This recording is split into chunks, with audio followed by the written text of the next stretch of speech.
Good morning. Myself, Dr. Gurdat Kamath. I am from Mumbai. My team consists of Vinay Kumar from Ranchi, Harendra Kandar from Ahmedabad, and Path Satri from Vishakhapatnam. We all four of us have done a research on mobility in India by 2035. This particular presentation is a very vital sectoral theme which has got a secular trend and will be very valid for the next 10 years. So basically, our team is led by Vinay Kumar, is the captain of the team, and he's from Ranchi, so he'll make the presentation. Thank you. Vinay Kumar, please start your presentation. Thank you Gurudutt sir. हम लोग आज mobility theme पर बात करने वाले हैं। तो जैसा कि पिक्चर में भी हम लोग देख रहे हैं, तो हम लोग सबसे पहले ये जानने की कोशिश करेंगे कि मोबिलिटी में कौन कौन से सेक्टर को हम लोग लेने जा रहे हैं। सबसे पहले हम लोग ये जानने की कोशिश करेंगे क्या मोबिलिटी सेक्टर इन्वेस्टर के लिए प्रोमिसिंग है। इस डिस्कशन में हम लोग सबसे पहले समझेंगे कि what is mobility, constituent of basic industries for mobility or government policy and their regulatory framework for mobility, कि किस प्रकार से गवर्नमेंट के पॉलिसीज मोबिलिटी सेक्टर को अफेक्ट कर रहे हैं और इससे ग्रोथ हो सकता है कि नहीं हो सकता है, और अलग से कौन से ग्रोथ ड्राइवर हैं। और ग्रोथ ड्राइवर खोजने के बाद हम लोग ये सर्च करेंगे कि क्वालिटी कंपनियां कौन कौन सी हैं जहां की हम इन्वेस्टर ध्यान दे सकते हैं। और फाइनली इस स्लाइड के अंत में हम लोग अपना एक पोर्टफोलियो प्रेजेंट करेंगे जो कि मोबिलिटी सेक्टर से देखने को मिलेगा। तो मोबिलिटी क्या है? तो मोबिलिटी का मतलब होता है कि ease of moving people, goods and services from one place to another. तो इसमें सारे व्हीकल भी हो जाते हैं, इंफ्रास्ट्रक्चर इन्वॉल्व होता है, और जितने सारे ट्रांसपोर्टेशन के ऑप्शंस होते हैं, सारी चीजों पर हम लोग यहाँ पर बात करेंगे। ये सारे मोबिलिटी में गिने जाते हैं। अगर एग्जाम्पल देखा जाए तो transportation infrastructure, road, railway, airport, public transport, ये सारे के सारे मोबिलिटी सेक्टर को कंस्टिट्यूट करते हैं। ईज ऑफ ट्रेवल जितना ज्यादा होता है, मोबिलिटी उतनी हाई होती है, इंडिविजुअल उतने ज्यादा ट्रेवल करते हैं और काफी फास्ट ट्रेवल करते हैं। मोबिलिटी है सर्विस मास की हम लोग अगर इस कंसेप्ट में बात करें तो ट्रेवलर के पास फ्लेक्सिबिलिटी होती है मोबिलिटी सोल्यूशन के आधार पर। वो अपने नीड के अनुसार जो है वो personal ownership of vehicle service based approach के अनुसार वो सारे सर्विसेज को अवेल करते हैं। और अर्बन मोबिलिटी में एंड टू एंड जो ट्रैवलिंग होता है, ट्रांसपोर्टेशन होता है, पब्लिक सर्विसेज एंड गुड्स का, उसको हम लोग यहाँ पर समझ सकते हैं। जैसे कि बस हो गया, मेट्रो हो गया, और टू व्हीलर हो गया, ये सारे कुछ अर्बन मोबिलिटी में देखने को मिलते हैं। और मोबिलिटी सेक्टर में निफ्टी मोबिलिटी का एक अलग सा इंडिसेस है जिसमें कि 30 कंपनियां कंस्टिट्यूट करती हैं जो कि डिफरेंट सेक्टर से आती हैं। इस स्क्रीन पर आप सभी देख रहे हैं, ये 300 कंपनियां जो हैं, जिसमें कि Bajaj auto limited, Balkrishna industries, Bharat forge, इस तरह से करके लास्ट जो कंपनी है इंटर ग्लोब एविएशन है। ये सारी की सारी कंपनियां निफ्टी मोबिलिटी सेक्टर में आती है। अब हम लोग इन कंपनियों के आधार पर हम लोग कितने सेक्टर से ये आ रहे हैं उसको वन बाय वन एनालाइज करने की कोशिश करते हैं और समझने की कोशिश करते हैं कि आखिर इन कंपनियों में कौन से कंपनियों में ग्रोथ देखने को मिल सकता है और क्यों देखने को मिलेगा, उसको एनालाइज हम लोग करते हैं। तो सबसे पहले हम लोग बात करते हैं कि ये जो मोबिलिटी सेक्टर है उसमें कितने सारे सेक्टर इन्वॉल्व हैं। तो हम लोग स्क्रीन पर देख पा रहे हैं कि इसमें oil and gas and consumable fuels, services, consumer services, automobile and auto components and capital goods, ये 5 सेक्टर मिल करके मोबिलिटी सेक्टर का निर्माण करते हैं। तो अब हम लोग फर्दर ये देखने की कोशिश करेंगे कि इसमें बेसिक इंडस्ट्रीज कौन कौन से हैं। तो जैसा कि अभी तक हम लोगों ने चर्चा में लाया कि जो मोबिलिटी सेक्टर है उसके 5 इंडस्ट्री देखने को मिले थे। अगर उन 5 इंडस्ट्री को बेसिक इंडस्ट्रीज में तोड़ा जाए तो सारे के सारे मोबिलिटी सेक्टर की जो कंपनियां हैं वो 14 बेसिक इंडस्ट्री से आते हैं। जैसा कि आप स्क्रीन पर देख रहे हैं, उसमें passenger cars and utility vehicles हो गया, रिफाइनरीज एंड मार्केटिंग हो गया, 2-3 व्हीलर हो गया, ऑटो कंपोनेंट्स एंड इक्विपमेंट्स हो गया, पोर्ट एंड पोर्ट सर्विसेज हो गया, ई रिटेल, ई कॉमर्स हो गया, एयरलाइंस हो गया। तो इस प्रकार से देख रहे हैं कि मोबिलिटी से रिलेटेड जो कि मोबिलिटी को सपोर्ट करती है, तो वो सारी की सारी जो कंपनियां इन 14 बेसिक इंडस्ट्री से देखने को मिलेगी, जिसकी चर्चा हम लोग आगे करेंगे। तो जैसा कि हम लोगों ने अभी देखा था पहले के स्लाइड में कि 5 इंडस्ट्री जिसमें कि capital goods, consumer services, oil and gas, consumer fuels, automobiles and auto component से मोबिलिटी इंडिसेस का निर्माण हुआ है। तो इसमें अगर मार्केट कैप के हिसाब से देखा जाए तो 38.8% जो कंपनियां वो ऑटोमोबाइल्स एंड ऑटो कंपोनेंट से आती है, और सबसे ज्यादा 43.7% जो है वो oil and gas and consumer fuel से आती है। और बाकी कैपिटल गुड्स में 1.3%, कंज्यूमर सर्विसेज में 5.4% एंड सर्विसेज से तकरीबन 11% कंपनियां आती है। इसको हम लोग फर्दर जो है बेसिक इंडस्ट्री, जो कि हम लोगों ने अभी देखा था कि 14 इंडस्ट्री से आती है, उसके अनुसार अगर देखें तो रिफाइनरीज एंड मार्केटिंग से 39% कंपनियां आती है, passenger car and utility vehicle से तकरीबन 19%, टू एंड थ्री व्हीलर से तकरीबन 11%, ऑटो कंपोनेंट से 7.1%। उसी प्रकार पोर्ट एंड पोर्ट सर्विसेज का जो यहाँ पर कंट्रीब्यूशन है 4.8% है, और ई कॉमर्स 4.6%, एयरलाइंस 3.7%, और एलपीजी सीएनजी का 2.1% है। तो हम लोग यहाँ पर देख रहे हैं कि सबसे ज्यादा कंट्रीब्यूशन रिफाइनरीज एंड मार्केटिंग 39% है, उसके बाद पैसेंजर कार एंड यूटिलिटी में तकरीबन 19%, और टू एंड थ्री व्हीलर का तकरीबन 11% है। हम लोग इसमें अब आगे बढ़ते हैं और एक एक सेक्टर को एनालाइज करने का कोशिश करेंगे, लेकिन इसके पहले हम लोग ये समझने की कोशिश करेंगे कि गवर्नमेंट की पॉलिसी क्या है, जिसके कारण हम लोग मोबिलिटी सेक्टर को 2035 में बढ़ता हुआ देख पाएंगे या नहीं पाएंगे, उसको जानने की कोशिश करते हैं। तो जैसा कि हम लोग यहाँ पर देख रहे हैं कि गवर्नमेंट का उड़ान एक स्कीम है, यानी कि उड़े देश का आम नागरिक। इस स्कीम के चलते जो जितने भी रीजनल क्षेत्र हैं जहाँ की कनेक्टिविटी नहीं थी, उसको एयर कनेक्टिविटी से जोड़ने का ये स्कीम है, जिसमें कि आप जैसा देख रहे हो बहुत सारे एयरपोर्ट का निर्माण हो रहा है, हर साल नए नए एयरपोर्ट जुड़ रहे हैं। तो इससे हमारा जो एविएशन सेक्टर है उसको काफी पुश देखने को मिलेगा और मिल रहा है। और गवर्नमेंट इस सेक्टर में तकरीबन 2400 रुपया जो है सिविल एविएशन इंडस्ट्री को दिया है FY25 के लिए। और इसके साथ ही ऑटो कंपोनेंट में पीएलआई के स्कीम के तहत इनको जो बजटरी आउटले दिया गया है वो तकरीबन 26,000 करोड़ दिया गया है फॉर पीरियड ऑफ 5 इयर्स। उसी प्रकार से हम लोग यहाँ पर ये भी देख रहे हैं कि सिविल एविएशन में तकरीबन 24,000 करोड़ भी दिया गया है। और ईवी सब्सिडी इंसेंटिव में FAME 3 को काफी बढ़ावा दिया जा रहा है, जिसमें कि faster adoption and manufacturing of electric and hybrid vehicles in India, यानी कि जो गवर्नमेंट का थ्रस्ट है वो ईवी व्हीकल पर है, एविएशन सेक्टर पर है, और automobile and auto component sector को काफी पुश दिया जा रहा है। ये गवर्नमेंट की पॉलिसी में देखने को मिल रहा है। और इसके साथ ही जो इमिशन नॉर्म्स है वो डे बाय डे काफी इस पर थ्रस्ट दिया जा रहा है कि ये काफी स्ट्रिक्ट हो ताकि पॉल्यूशन का लेवल कम हो। और BS7 स्टैंडर्ड में गवर्नमेंट प्लान कर रही है कि 2030 तक हम लोग BS7 को इम्प्लीमेंट कर देंगे, जिससे कि पॉल्यूशन लेवल जो है काफी कम होगा। और मेक इन इंडिया को काफी पुश दिया जा रहा है, जिसमें लोकल बैटरी ईवी प्रोडक्शन को काफी थ्रस्ट दिया जा रहा है।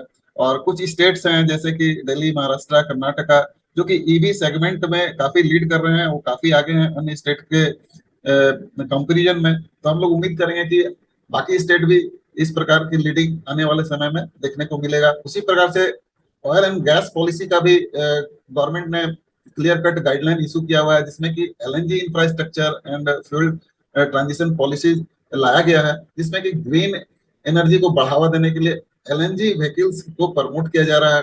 और अगर नेशनल इंफ्रास्ट्रक्चर की बात करें कि सारे के सारे जो मोबिलिटी है बिना इंफ्रास्ट्रक्चर के ये मूव नहीं हो सकते हैं, ये ग्रोथ नहीं कर सकते हैं, तो नेशनल इंफ्रास्ट्रक्चर पाइपलाइन प्रोजेक्ट में तकरीबन 111 लाख करोड़ का प्रोविजन गवर्नमेंट ने किया है। उसी के बाद अगर बाकी प्रोजेक्ट देखा जाए तो प्रोजेक्ट गति शक्ति योजना जो है वो गवर्नमेंट लेकर के आई है, जो कि कनेक्टिविटी इनहांस कर रही है। और सागर माला मेरी टाइम अमृत काल विजन 2047 में जो गवर्नमेंट का लक्ष्य है वो जो इनकी कैपेसिटी है 10,000 पोर्ट एंड पोर्ट सर्विसेज को बढ़ावा देने के लिए गवर्नमेंट ने सागरमाला एंड मैरीटाइम अमृत काल विजन 2047 लॉन्च किया हुआ है, जिसके अनुसार जो पोर्ट की जो कैपेसिटी है वो बढ़ा करके तकरीबन 10,000 मिलियन मेट्रिक टन पर एनम करने का लक्ष्य गवर्नमेंट ने रखा है 2047 के तक। अब हम लोग बात करें जैसे कि हम लोग पहले भी यहाँ पर चर्चा में लाए थे कि उड़ान स्कीम, उड़े देश का आम नागरिक, जिससे कि रीजनल कनेक्टिविटी को बढ़ावा दिया जा रहा है। तो कुल मिलाकर के हम लोग ये देख पा रहे हैं कि गवर्नमेंट द्वारा काफी पुश है मोबिलिटी सेक्टर को। अब हम लोग ये समझने की कोशिश करते हैं कि ग्रोथ ड्राइवर्स क्या हैं मोबिलिटी सेक्टर के, और वो कहाँ पर ग्रोथ देखने को मिल सकता है। तो जो ट्रेडिशनल मॉडल रहा है मोबिलिटी के लिए, तो हम लोग जैसा कि जानते हैं कि कार से लोग ट्रेवल करते थे, मास जो ट्रांजिट था वो बसों द्वारा होता था, और कार लीजिंग भी देखने को मिलता था, ट्रेन से ट्रेवल करते थे। साथ में यहाँ पर एक एविएशन छूटा हुआ है, तो एविएशन सेक्टर से भी ट्रेवलिंग ट्रेडिशनली हुआ करती रही है। लेकिन अगर नए मोबिलिटी मॉडल्स की बात करें जो कि गवर्नमेंट के सारे रूल्स में अभी आए हुए हैं, तो माइक्रो मोबिलिटी इंक्लूड हुआ है। जैसा कि हम लोग देखते हैं कि ओला सर्विसेज है, उसमें हम लोग जो रैपिडो यूज करते हैं वो माइक्रो मोबिलिटी में आती है। फिर राइड राइड हेलिंग है, कार शेयरिंग है, कार शेयरिंग, कार पूलिंग है। कार पूलिंग से मतलब है कि किसी ऑर्गेनाइजेशन में मान लीजिए कि 10 गाड़ियां हैं और उसमें 50 यूजर हैं, तो जो 10 गाड़ियां हैं उस समय के अनुसार वो सभी 50 आदमी जो उपलब्ध गाड़ी है उसको वो यूज करते हैं। तो ये राइड शेयरिंग और कार पूलिंग इसी के अंतर्गत आता है। उसी तरह कार सब्सक्रिप्शन है जिसे ओला सर्विसेज है, उसको हम लोग बोल सकते हैं। ई रोमिंग हो गया, फिर डिजिटल पेमेंट सर्विसेज, ये सारे जो मॉडल हैं ये मोबिलिटी थीम को बढ़ावा देते हैं, और कहीं ना कहीं ये जो मोबिलिटी है इससे कोरिलेटेड है, इंटरलिंक है, और इन सारे के बिना हम लोग मोबिलिटी को बढ़ता हुआ नहीं देख सकते हैं। अब अगर हम लोग इंडियन ऑटोमोटिव इंडस्ट्री को समझने की कोशिश करें कि 2035 में कहाँ पर हम लोग इसको देख सकते हैं, तो सबसे पहले दोस्तों ये बता दूं कि इंडियन ऑटोमोटिव इंडस्ट्री जो है वो फोर्थ लार्जेस्ट ग्लोबली है, और अभी 2023 में एक करीबन 250 बिलियन डॉलर का था, जो कि हम लोग उम्मीद कर रहे हैं कि 2035 तक ये तकरीबन 600 बिलियन डॉलर का हो जाएगा। तो यहाँ पर 2 गुने से ज्यादा का जंप देखने को मिल सकता है, और इसका अगर ग्रोथ रेट सीएजीआर के टर्म में बोले तो 8% देखने को मिल सकता है। हम लोग कह सकते हैं कि इंडियन ऑटोमोटिव इंडस्ट्रीज में ग्रोथ देखने को मिलेगा। जैसा कि हम लोग अभी गवर्नमेंट के जितने पुश हैं, नियम हैं, वो अभी हम लोग जस्ट देखे थे किस प्रकार से गवर्नमेंट जो है ऑटोमोटिव सेक्टर को बढ़ावा देने के लिए बहुत सारे स्कीम लाई हुई है। अब अभी तक तो हम लोग देख रहे हैं कि काफी गवर्नमेंट के रूल्स हैं, तो हम लोग अब ये समझने की कोशिश करेंगे कि जो व्हीकल मिक्स है इंडियन मार्केट में वो किस प्रकार का है और पहले कैसे रहा था। तो हम लोग यहाँ पर देख रहे हैं कि सबसे जो ज्यादा ग्रोथ देखने को मिल रहा है ये ग्रीन जो पार्ट है, लोअर पार्ट, उसमें देख रहे हैं कि 23 से ईवी व्हीकल का जो ग्रोथ है वो काफी ज्यादा देखने को मिल रहा है, और प्रोजेक्टेड है कि 2035 तक ये सारे जो अलग व्हीकल हैं, जैसे हाइब्रिड, फुल मॉडल में हाइब्रिड, माइल्ड हैं, चाहे आईसी हैं, तो उन सारे से ये ज्यादा हो जाएगा। इनका ग्रोथ काफी ज्यादा देखने को मिलेगा। आईसी मतलब इंटरनल कम्बशन इंजन, जो कि यहाँ पर हम लोग देख रहे हैं ये पोर्शन।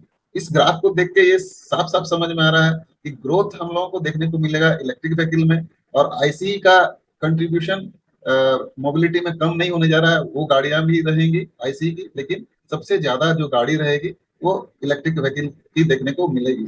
अब गाड़ियां जो है वो किस प्रकार से इनका व्हीकल मिक्स हो सकता है 2035 तक।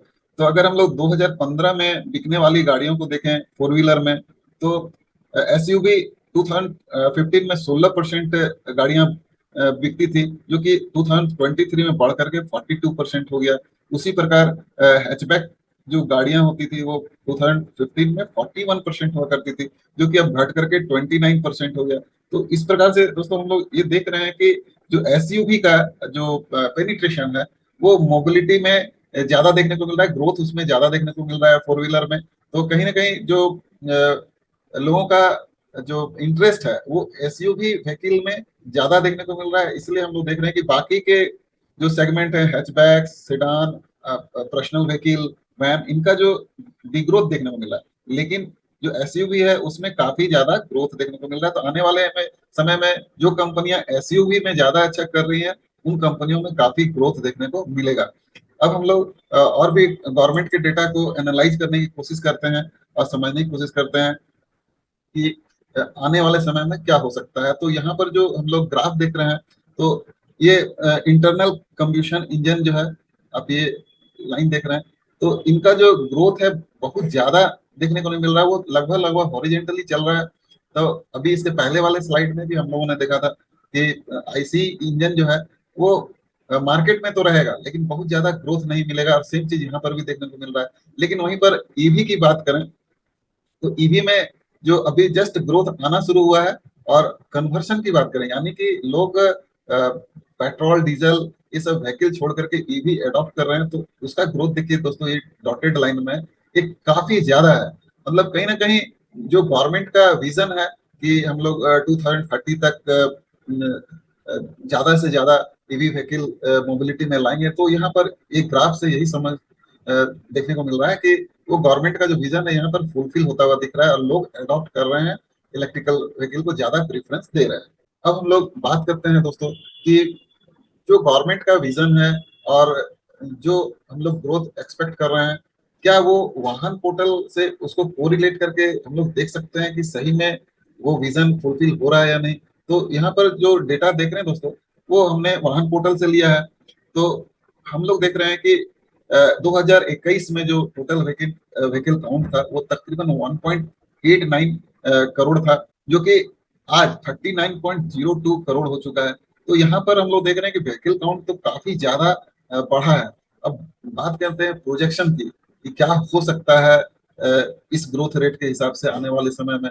तो हम लोग ये उम्मीद कर सकते हैं दोस्तों कि 2025 में जो हम लोगों के पास टू व्हीलर है वो 33.11 करोड़ है, वो 2035 आते आते तकरीबन 98 करोड़ हो सकता है। ये हम लोग इसके ग्रोथ रेट से अनुमान लगा सकते हैं, यानी कि लगभग 3 गुना टू व्हीलर ज्यादा हो जाएगा इंडियन रोड पर।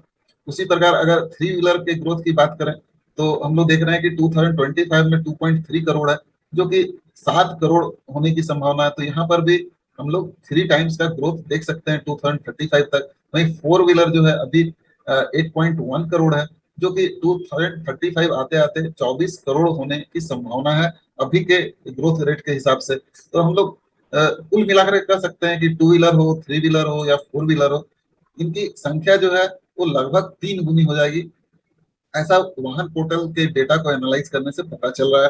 अब हम लोग बात करें कि मार्केट शेयर किसका कितना है, यानी कि फोर व्हीलर का कितना है, थ्री व्हीलर का कितना है और टू व्हीलर का कितना है। तो सबसे ज्यादा जो मार्केट शेयर है, यानी कि नंबर ऑफ व्हीकल्स है, टू व्हीलर का सबसे ज्यादा 76% है, थ्री व्हीलर का 5.3% है, और सेकंड नंबर में फोर व्हीलर आती है तकरीबन 19% है। तो अब हम लोग आगे ये एनालाइज करने की कोशिश करते हैं कि जो ईवी इंडस्ट्रीज है वो कैसे बढ़ रही है। जैसा कि अभी हम लोगों ने देखा था कि ईवी का जो कन्वर्शन है और ग्रोथ है वो सबसे ज्यादा रहेगा, तो ईवी को हम लोग एनालाइज कर लेते हैं। तो 2018 के जो वाहन पोर्टल का डेटा है उसके अनुसार जो फोर व्हीलर है 1.3% था ईवी सेगमेंट में, वहीं थ्री व्हीलर में 96.6% था, और टू व्हीलर में मात्र 2.1% था। तो हम लोग देख रहे हैं कि जो थ्री व्हीलर में ईवी सेगमेंट में सबसे ज्यादा इनका कंट्रीब्यूशन था।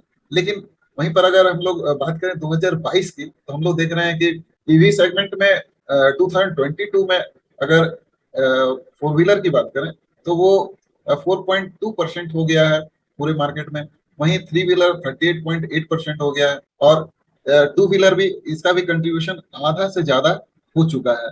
तो हम लोग ये 2 साल के कंपेरिजन 2018 और 2022 के कंपेरिजन में ये देख पा रहे हैं कि सारे सेगमेंट जो है वो ग्रोथ में आ गए हैं, चाहे वो टू व्हीलर हो या थ्री व्हीलर हो या फोर व्हीलर हो। अब अगर 24 के डेटा को देखते हैं तो हम लोग देख पा रहे हैं कि जो टू व्हीलर का ग्रोथ है वो 50.6% हो गया है, वहीं थ्री व्हीलर 42.8% हो गया है, और फोर व्हीलर 4.3% कंट्रीब्यूट कर रहा है टोटल नंबर ऑफ व्हीकल में 2024 के एंड में। तो कुल मिलाकर के इस टेम्पलेट से हम लोग को ये समझ में आ रहा है कि ईवी सेगमेंट में सारे जो टू व्हीलर हो, फोर व्हीलर हो, थ्री व्हीलर है, सब में काफी ग्रोथ देखने को मिल रहा है। तो जैसा कि हम लोगों ने गवर्नमेंट के जो विजन है 2035 और 30 के, उसके अनुसार वाहन के जो डेटा देखने को मिल रहे हैं वो दोनों कंपेरेबल है, और वैसा ही हो रहा है बिल्कुल जैसा कि गवर्नमेंट ने सोच रखा है, और मार्केट भी उसी तरह से बिहेव कर रहा है। अब जैसा कि दोस्तों हम लोगों ने देखा कि टू व्हीलर में काफी ज्यादा ईवी का पेनिट्रेशन बढ़ रहा है, तो हम लोग टू व्हीलर सेक्टर में जो जो ईवी प्लेयर हैं उसके जो सेल्स फिगर हैं उसको एनालाइज कर लेते हैं। तो जो मैन्युफैक्चरर है, ओला इलेक्ट्रिक है, टीवीएस है, एथर है, बजाज बजाज ऑटो है, एम्पियर है जो कि ग्रिप्स कॉटन की कंपनी है। तो ये 5 कंपनियां हैं जो कि टू व्हीलर सेगमेंट में ईवी प्रोडक्ट्स बना रही हैं, ईवी व्हीकल बना रही हैं। लेकिन अगर इनके प्रॉफिट की बात करें तो हम लोग देख रहे हैं कि ओला इलेक्ट्रिक भले ही सबसे ज्यादा वो बेच रही थी टू व्हीलर ईवी सेगमेंट में, लेकिन ये लॉस में है। वहीं टीवीएस जो है वो सेकंड लार्जेस्ट सेलर है, लेकिन ये कंपनी प्रॉफिट में है। वहीं अथर की बात करें तो वो भी कंपनी लॉस में है। और यहाँ पे जैसा कि हम लोग देख रहे हैं दोस्तों कि जो बजाज है वो सबसे ज्यादा ये प्रॉफिट कमा रही है, और वहीं पर एम्पियर है जो ग्रिप्स कॉटन की कंपनी है वो भी लॉस में है। तो दो ही कंपनियां टू व्हीलर में प्रॉफिट कमा रही है, एक टीवीएस और एक बजाज ऑटो, और सबसे ज्यादा जो है बजाज ऑटो प्रॉफिट कमा रही है। तो दोस्तों इस स्लाइड में हम लोग देख रहे हैं कि किस प्रकार से two wheeler, three wheeler, commercial और पैसेंजर कार का प्रॉफिट शेयर देखने को मिलेगा। तो जो सबसे ज्यादा मार्केट कैप रखती है वो पैसेंजर कार सेगमेंट रखती है सारी कंपनियां, जिसका कंट्रीब्यूशन मोबिलिटी सेक्टर में तकरीबन 70% है। वहीं कॉमर्शियल की तकरीबन 4% है, और टू थ्री व्हीलर जो है वो 26% का कंट्रीब्यूट करती है मोबिलिटी सेक्टर में। और अगर सेल्स की बात करें तो पैसेंजर कार जो है वो 85% सेल्स कंट्रीब्यूट करती है मोबिलिटी सेक्टर में। और ये तकरीबन 11 लाख करोड़ का सारी कंपनियां मिलकर के सेल्स करती है। इसमें टाटा मोटर्स को हम लोगों ने पैसेंजर कार सेगमेंट में रखा है, क्योंकि विदेशों में, बाहर में, इंडिया के बाहर में जो इनकी गाड़ियां बिकती हैं, लैंड रोवर्स वगैरह, वो पैसेंजर कार में आती है, उनका काफी बड़ा कंट्रीब्यूशन है। तो हम लोगों ने इसको पैसेंजर व्हीकल में इनके सेल्स को रखा है। हालांकि घरेलू बाजार में टाटा मोटर्स सबसे बड़ी कमर्शियल व्हीकल की कंपनी है, लेकिन ओवरऑल देखा जाए तो हम लोग इसको पैसेंजर सेगमेंट में रखा है। तो हम लोग यहाँ पर देख रहे हैं कि 85% जो सेल्स है वो पैसेंजर व्हीकल से आता है। कॉमर्शियल व्हीकल का कंट्रीब्यूशन सेल्स में मात्र 4% का है, वहीं पर टू थ्री व्हीलर का तकरीबन 11% है। अब बात करते हैं कि प्रॉफिट कितना देखने को मिला है। जैसे कि हम लोगों ने ये जो फिगर लिया है ये FY24 का लिया है सेल्स का, तो उसी प्रकार FY24 में प्रॉफिट का कंट्रीब्यूशन अगर देखा जाए तो जिस प्रकार से पैसेंजर व्हीकल का 85% का सेल्स कंट्रीब्यूशन है, उसी प्रकार इनके जो प्रॉफिट हैं वो तकरीबन 91%, यानी कि पैसेंजर व्हीकल अकेले ही 91% का प्रॉफिट अकेले करती है। वहीं कॉमर्शियल व्हीकल का जो प्रॉफिट का शेयर है मोबिलिटी में वो 1.4% है, वहीं पर टू और थ्री व्हीलर में 7.7% है। तो अभी तक हम लोग यहाँ पर ये समझ पा रहे हैं कि जो अगर हम लोगों को इस थीम में किसी कंपनी को चुनना होगा तो हम लोगों को वेटेज जो है पैसेंजर कार में ज्यादा रखना पड़ेगा। उसके बाद नंबर आएगी टू थ्री व्हीलर की। थर्ड नंबर में हम लोग कॉमर्शियल व्हीकल को वाली कंपनियों को वेटेज दे सकते हैं। इन सबसे ज्यादा वेटेज हम लोगों को पैसेंजर व्हीकल वाले कंपनियों को देना पड़ेगा। अब हम लोग जो सेक्टर है मोबिलिटी के, उसको one by one sector wise जो इनके जो स्ट्रेंथ है, वीकनेसेस हैं, शॉर्ट एनालिसिस जिसको कहते हैं, उसको हम लोग समझने की कोशिश करते हैं। तो two and three wheeler sector में ग्रोथ ड्राइवर्स क्या हो सकते हैं। तो जैसा कि अभी हम लोगों ने देखा कि काफी रैपिड ट्रांसफॉर्मेशन हो रहा है, पेट्रोल डीजल से लोग ईवी में जा रहे हैं, गवर्नमेंट का पुश है, तो सारे डेटा भी वही सजेस्ट कर रहे हैं, फैक्चुअल डेटा और विजन। तो यहाँ पर काफी ग्रोथ देखने को मिला है, इससे हम लोग इनकार नहीं कर सकते हैं। लेकिन चैलेंजेस क्या है? चैलेंजेस है कि इंफ्रास्ट्रक्चर डेवलपमेंट काफी जरूरी है। जैसे कि ईवी चार्जिंग, आज के डेट में ईवी चार्जिंग स्टेशन काफी कम है, क्योंकि हम लोग आगे वाले स्लाइड में देखेंगे। और सप्लाई चेन कॉन्स्टेंट्स भी हैं। लेकिन जिस प्रकार से हम लोगों ने देखा है कि सागरमाला और रोड इंफ्रास्ट्रक्चर में गवर्नमेंट काफी खर्च कर रही है, और ईवी चार्जिंग स्टेशन पर भी काफी खर्च कर रही है। तो हम लोग ये समझे कि ये चैलेंजेस आने वाले समय में धीरे धीरे कम होंगे। और अगर प्रोजेक्शन की बात करें कि इंडिया में टू व्हीलर थ्री व्हीलर का मार्केट कहाँ जा सकता है, तो ईवी का जो मार्केट है दोस्तों वो 49% CAGR से वो ग्रो कर रहा है। और ये ग्रोथ रेट जो है 2030 तक जारी रहेगा। और गवर्नमेंट जो उम्मीद कर रही है कि जो ईवी का सेल्स है वो तकरीबन 30% हो जाएगा मार्केट शेयर के हिसाब से बाई 2030 तक। और ये डेटा दोस्तों हमने गवर्नमेंट ऑफ इंडिया के वेबसाइट से लिया है। तो हम लोग यहाँ पर देख रहे हैं कि काफी पुश देखने को मिलेगा, ग्रोथ देखने को मिलेगा two wheeler and three wheeler sector में। और वहीं अगर passenger cars and utility vehicles, जो कि अभी हम लोग देख रहे हैं सबसे ज्यादा प्रॉफिट लेकर के जाती है, सबसे ज्यादा सेल्स करती है, तो इसके भी जो ग्रोथ ड्राइवर हैं, जैसा कि हम लोग जान रहे हैं कि मिडिल क्लास के जो इनकम है वो लगातार बढ़ रहे हैं, day by day per capita income जो है इंडिया का वो काफी बढ़ रहा है। तो हम लोग समझे हैं कि आने वाले समय में जो पैसेंजर व्हीकल है उनकी डिमांड बढ़ेगी, अर्बनाइजेशन हो रहा है, जिसके चलते जो है लोग ज्यादा ऑप्ट कर रहे हैं प्राइवेट व्हीकल पर। और जो फाइनेंसिंग कंपनियां हैं वो इजी फाइनेंस लेकर के आ रहे हैं, तो ज्यादा से ज्यादा लोग फाइनेंस के थ्रू भी फोर व्हीलर टू व्हीलर खरीद रहे हैं। तो ये सब ग्रोथ ड्राइवर हैं। और चैलेंजेस क्या है, तो सेमीकंडक्टर का शॉर्टेज हो सकता है, रेगुलेटरी चैलेंज हो सकता है, लेकिन रेगुलेटरी चैलेंज हम लोग मान के नहीं चले, क्योंकि गवर्नमेंट खुद ही इसको इतना प्रमोट कर रही है, सेमीकंडक्टर के प्लांट लगाने के लिए भी पीएलआई दी हुई है।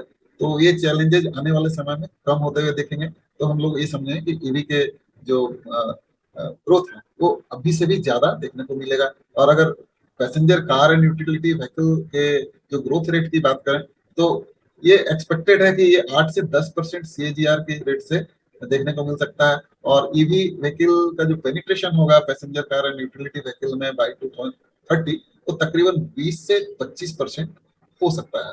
तो काफी तगड़ा ग्रोथ हम लोग उम्मीद कर सकते हैं passenger car and utility vehicles में।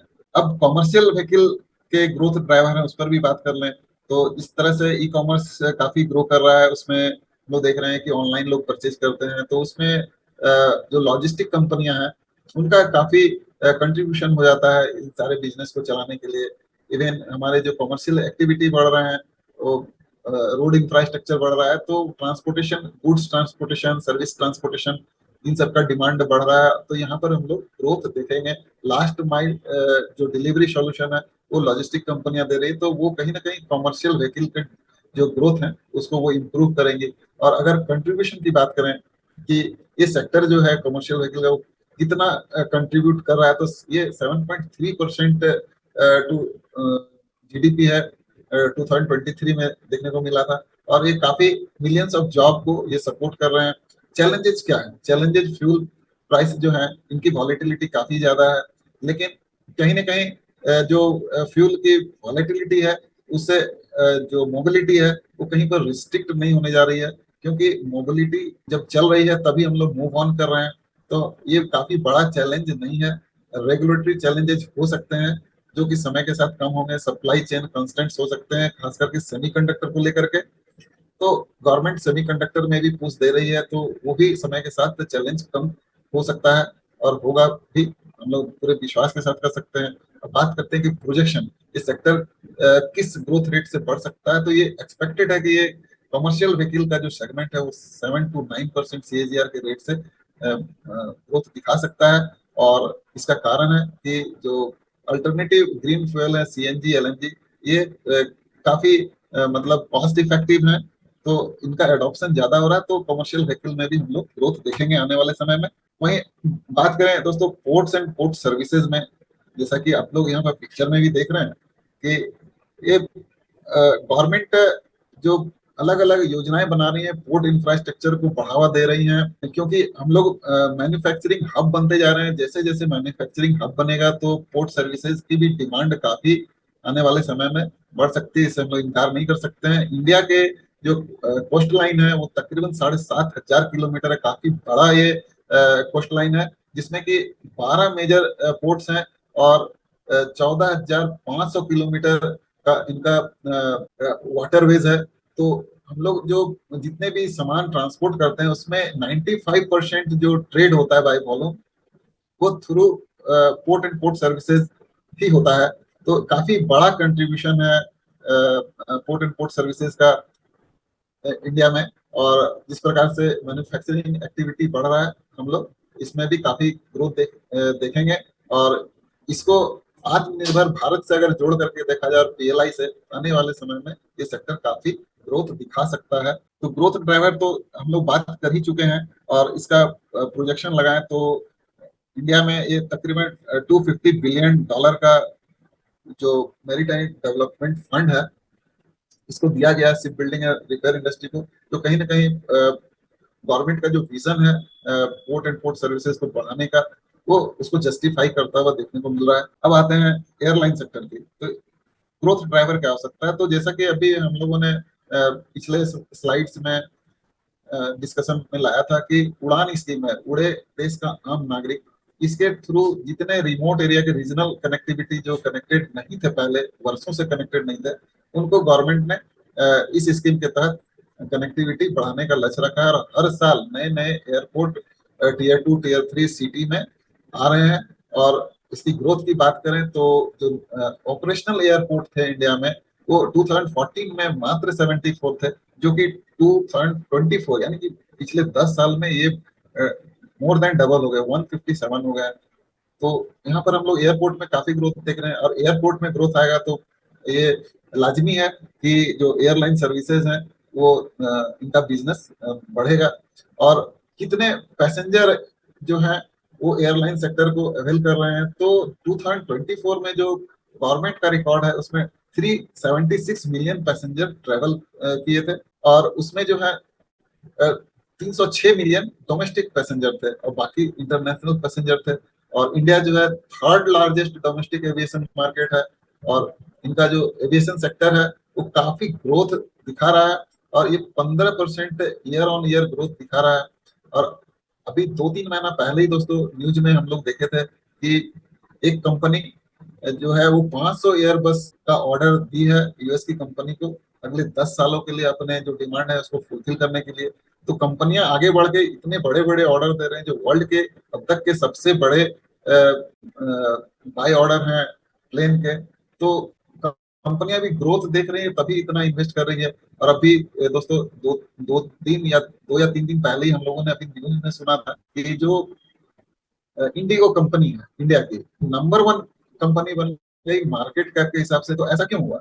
ऐसा इसलिए हुआ कि बाकी देशों में जो एयरलाइन सेक्टर है वो उतना प्रॉफिटेबल नहीं है, लेकिन इंडिया में जो इंडिगो कंपनी है, जो कि अभी हम लोग आगे एनालाइज करेंगे उस समय पाएंगे कि इंडिया में जो इंडिगो कंपनी है, इनका जो प्रॉफिट है और सेल्स ग्रोथ है वो काफी ज्यादा बढ़ रहा है, और काफी प्रॉफिटेबल कंपनी है। हालांकि कोरोना के समय ये कंपनी कोरोना के लॉकडाउन की वजह से और अदर रिस्ट्रिक्शन की वजह से ये लॉस में गई थी, लेकिन अब इनका जो है काफी ग्रोथ हो रहा है और प्रॉफिट भी काफी हो रहा है। तो इकोनॉमिक कंट्रीब्यूशन कितना देखने को मिलता है एयरलाइन सेक्टर का, तो ये सेक्टर जीडीपी में तकरीबन 5% का कंट्रीब्यूट करता है, और ये मिलियंस ऑफ जॉब को सपोर्ट करता है। चैलेंजेस क्या है इस सेक्टर के? तो मेजर जो चैलेंज है वो हाई फ्यूल कॉस्ट है, और इंटेंस कंपटीशन है, इंफ्रास्ट्रक्चर लिमिटेशंस है। तो हाई फ्यूल कॉस्ट तो ये कंपनियों के हाथ में नहीं है, तो ये ऊपर नीचे तो होता रहेगा, लेकिन जो इंफ्रास्ट्रक्चर लिमिटेशंस है वो गवर्नमेंट के द्वारा इसको काफी दूर किया जा रहा है। नए नए एयरपोर्ट हर साल आ रहे हैं, तो कहीं ना कहीं इंफ्रास्ट्रक्चर जो ग्रोथ दे रहा है उसका बेनिफिट डायरेक्टली एयरलाइन सेक्टर को मिल सकता है। और जो इंडिया में जो एविएशन सेक्टर है उसका जो प्रोजेक्शन है वो बाई 2030 तकरीबन $170 बिलियन का देखने को मिल सकता है, तो काफी ह्यूज है। तो यहाँ पर काफी ग्रोथ देखने को मिलेगा। अब जैसा कि दोस्तों ईवी में जो चार्जिंग का कंपोनेंट है वो काफी मायने रखता है कि अगर हमने ईवी गाड़ी ले ली तो चार्जिंग स्टेशन होना भी जरूरी है। और जैसा कि हम लोगों ने शॉर्ट एनालिसिस में बात किया था कि अभी इंडिया में चार्जिंग स्टेशन काफी कम है। जैसा कि आप यहाँ पर स्क्रीन पर देख रहे हो कि स्टेट वाइज यहाँ पर समरी दिया गया है। तो एक बड़े से स्टेट में जैसे उत्तर प्रदेश जो काफी बड़ा स्टेट है, ये मात्र 583 चार्जिंग स्टेशन है। इसी प्रकार से बाकी स्टेट्स में भी आप देख सकते हैं। मैं झारखंड से हूँ दोस्तों, तो यहाँ पर पूरे झारखंड में 135 चार्जिंग स्टेशन हैं, तो काफी कम है। तो ये कहीं ना कहीं जो बायर्स हैं ईवी के वो कहीं समझते हैं कि हम चार्ज कहाँ करेंगे, तो गवर्नमेंट को कहीं ना कहीं जो है चार्जिंग स्टेशन का जो संख्या है वो उसको बढ़ाना पड़ेगा। और जो सरकार है वो इसको बढ़ा रही है। जितनी ऑयल मार्केटिंग कंपनियां हैं, चाहे प्राइवेट कंपनियां कुछ हैं जैसे टाटा पावर हैं और अदानी भी, ये लोग चार्जिंग स्टेशन, कुछ छोटी मोटी कंपनियां भी चार्जिंग स्टेशन काफी स्पीडली सेटअप कर रही हैं। तो हम लोग ये उम्मीद कर सकते हैं कि आने वाले समय में जो चार्जिंग स्टेशन है वो काफी संख्या में ग्रो करेगा और उसका सीधा सा इम्पैक्ट जो है ईवी एडॉप्शन में हम लोग देख सकते हैं। और जैसा कि वाहन पोर्टल में हम लोगों ने देखा कि ईवी का एडॉप्शन रेट जो है, कन्वर्सन रेट है, काफी जबरदस्त है।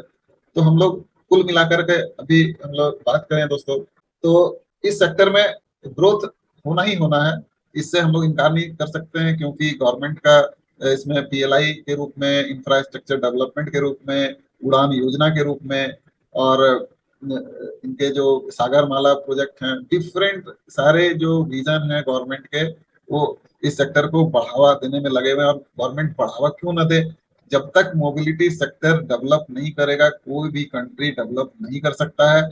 ट्रांसपोर्टेशन के साधन बढ़ने चाहिए ताकि लोग ज्यादा से ज्यादा अपने काम के सिलसिले में, अपने विभिन्न जरूरतों को पूरा करने इजिली एक स्थान से दूसरे स्थान पर जाएं, अपने सामान को भेज पाएं, सर्विसेज का लाभ उठा पाएं। तो ये सेक्टर 2035 तक पूरे विश्वास के साथ हम लोग कह सकते हैं कि काफी ग्रोथ देने वाला है। तो अब हम लोग बात करते हैं दोस्तों कि वो कौन सी कंपनियां हैं जो कि मोबिलिटी सेक्टर में ग्रोथ दिखा सकती हैं। तो अभी तक के डिस्कशन में दोस्तों हम लोगों ने पाया है कि जो ईवी सेगमेंट है उसमें ग्रोथ देखने को मिलेगा, सबसे ज्यादा ग्रोथ देखने को मिलेगा फोर व्हीलर में, उसके बाद टू थ्री व्हीलर में, और लास्ट में टू व्हीलर में देखने को मिलेगा। तो अब हम लोग जो 14 बेसिक सेक्टर थे उसका अगर हम लोग ग्रोथ रेट देखें सेक्टर वाइज, तो हम लोग देख रहे हैं कि रिफाइनरीज जो है, इनका जो करंट ईयर ग्रोथ है वो निगेटिव है, और 10 ईयर और 5 ईयर्स की ग्रोथ की बात करें वो 5.1% है। तो जो रिफाइनरी सेक्टर है वो काफी कम ग्रोथ है।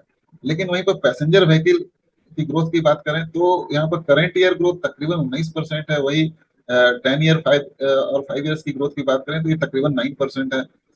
उसी प्रकार से टू व्हीलर थ्री व्हीलर का ग्रोथ काफी है। ऑटो मोबाइल कंपोनेंट है उनका ग्रोथ काफी देखने को मिल रहा है। पोर्ट एंड पोर्ट सर्विसेज तकरीबन जो 10 साल 5 साल का ग्रोथ है वो 16% है। तो यहाँ बहुत सारे जो सेगमेंट हैं मोबिलिटी सेक्टर से, उसमें डबल डिजिट का हाई ग्रोथ देखने को मिल रहा है। जिस प्रकार से हम लोगों ने चर्चा में लाया था कि passenger car, two wheeler three wheeler, उसमें ग्रोथ देखने को मिल रहा है ईवी सेगमेंट में। तो यहाँ पर इनके सेक्टोरियल ग्रोथ में वो विजिबल है। तो इसमें जो हम लोगों का जो हाई ग्रोथ है उन्हीं सब सेक्टरों से हम लोग कंपनियों को तलाशने की कोशिश करेंगे। और चूंकि रिफाइनरीज का जो लॉन्ग टर्म ग्रोथ है और शॉर्ट टर्म ग्रोथ है वो सिंगल डिजिट में, लोअर सिंगल डिजिट में है, तो इसको हम लोग डिस्कार्ड करेंगे। हालांकि निफ्टी मोबिलिटी सेक्टर में रिफाइनरी सेक्टर को काफी बड़ा मार्केट कैप दिया गया है, लेकिन उसमें थोड़ा सा एरर है दोस्तों, क्योंकि जो रिफाइनरी में रिलायंस जैसी कंपनियां हैं उनको लिया गया है, क्योंकि उनका अभी भी जो बिजनेस है वो जो रिफाइनरी सेगमेंट्स है वो 50% से ज्यादा आता है। लेकिन जो रिलायंस का अभी जो बिजनेस शिफ्ट हो रहा है उसमें जियो है और रिटेल है, वो पोर्शन भी इंक्लूडेड है, जिसके चलते हम लोग देखे थे कि रिफाइनरी जो सेगमेंट है उसका सबसे ज्यादा कंट्रीब्यूशन था। तो हम लोग इस सेक्टर को एनालाइज नहीं करेंगे रिफाइनरीज के तौर पर, क्योंकि इनका जो ग्रोथ है वो काफी कम है। यहाँ पर हम लोग कोई बहुत बड़ा बेनिफिट एज ए इन्वेस्टर नहीं उठा सकते हैं। तो हम लोग अब आगे बढ़ते हैं। अब जो डबल डिजिट में हाई ग्रोथ वाली जो सेक्टर है उनसे कंपनियों को तलाश करने की कोशिश करते हैं। तो सबसे पहले passenger car and utility vehicles को हम लोग लेते हैं। यहाँ पर 8 कंपनियां हैं जैसा कि आप स्क्रीन पर देख रहे हैं। तो अभी हम लोगों ने पाया था कि पैसेंजर कार सेगमेंट में सबसे ज्यादा प्रॉफिट का और सेल्स का कंट्रीब्यूशन है। तो इसमें कौन सी कंपनियां सबसे ज्यादा सेल्स कर रही हैं?